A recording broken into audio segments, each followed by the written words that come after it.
Welcome to Europe's largest bookshop, a huge store of easily accessible knowledge open to all.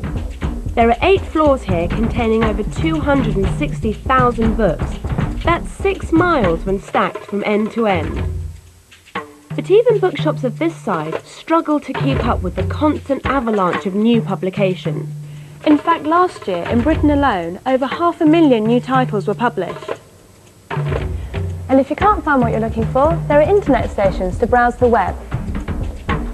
While we take all this for granted today, getting access to knowledge and books wasn't always so easy.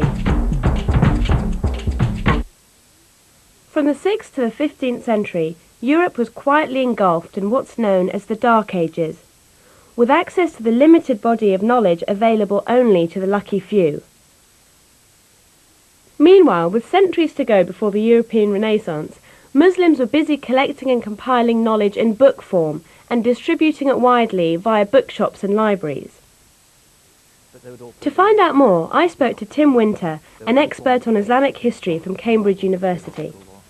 Perhaps the largest libraries in medieval England had a couple of thousand volumes if they were lucky, whereas the largest libraries in the Islamic world had maybe 500,000 volumes. Books were far more widely available, partly because people had more money in medieval Islam. It was a bigger, more economically successful civilization, partly because the scribal classes were much more developed, partly because levels of literacy in medieval Islam were several orders of magnitude higher than they were in medieval Christendom. A lot of our knowledge comes from ancient Greece and Rome. What was the Muslims' contribution? The rise of Islam prompted this extraordinary explosion of interest in just about every imaginable subject. Hundreds of works were translated by medieval Muslim institutions so that Islam could learn from ancient Greece. So what kind of knowledge? Was it just religious?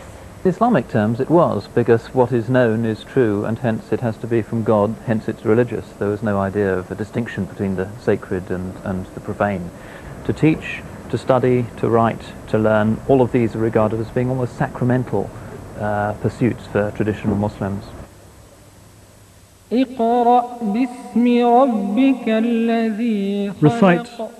in the name of your Lord who created man from clots of blood. Recite, and your Lord is the most generous, he who taught by the pen.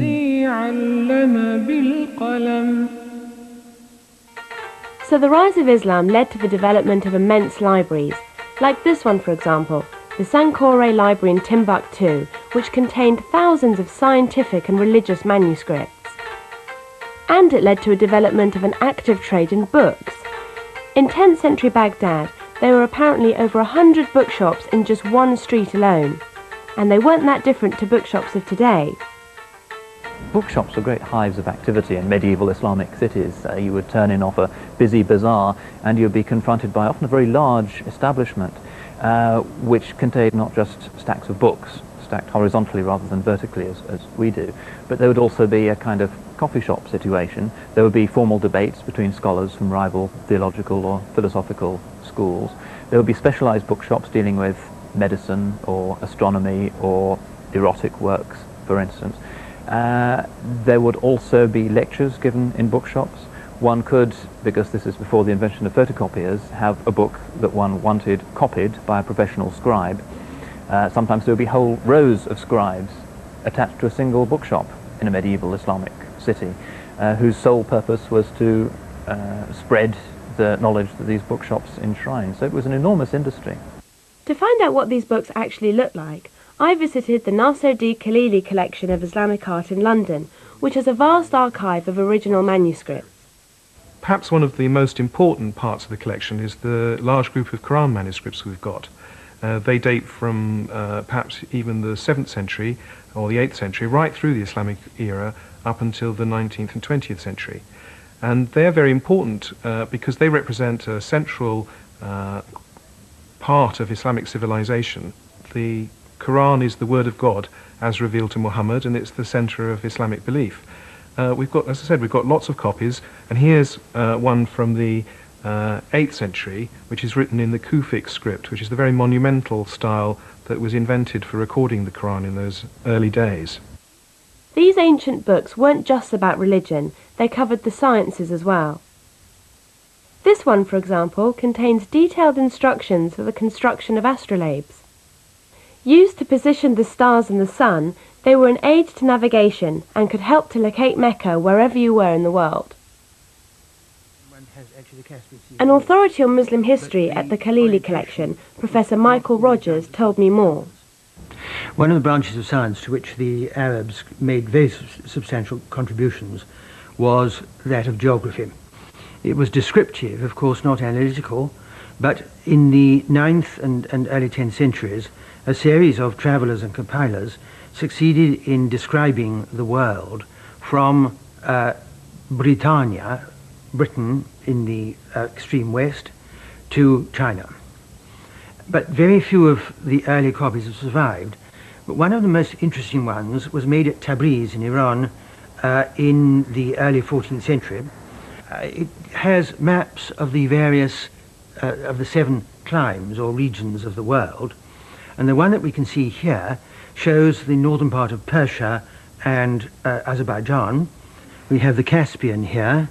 We have the settlements in the sort of heavy forests on the edge of the Caspian Sea, the Elborz Mountains, and beyond them, the great volcano Demavend, and somewhere near this purple spot, the modern capital of Tehran. But the orientation was not always done to the points of the compass. It was quite often done to Mecca. So that the ideas of north, south, east and west were rather more complicated than they are for us.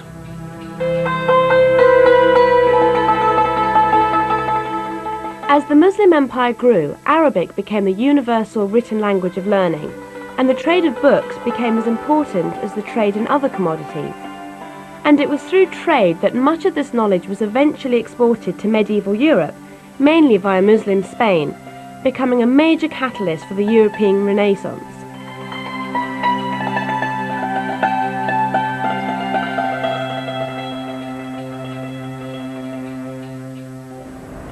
Muslim contribution to the shaping of the West has been pretty fundamental, but possibly for slightly xenophobic reasons we haven't always liked to recognize it.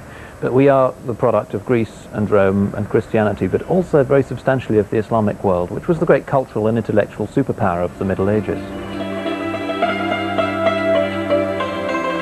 Today, the world may seem light years away from 10th century Baghdad, as information and ideas speed around the globe in a fraction of a second. But the next time you log on or wander into a library or bookshop, remember the powerful influences of the Muslim scholars and traders of the past which have so profoundly shaped our modern world.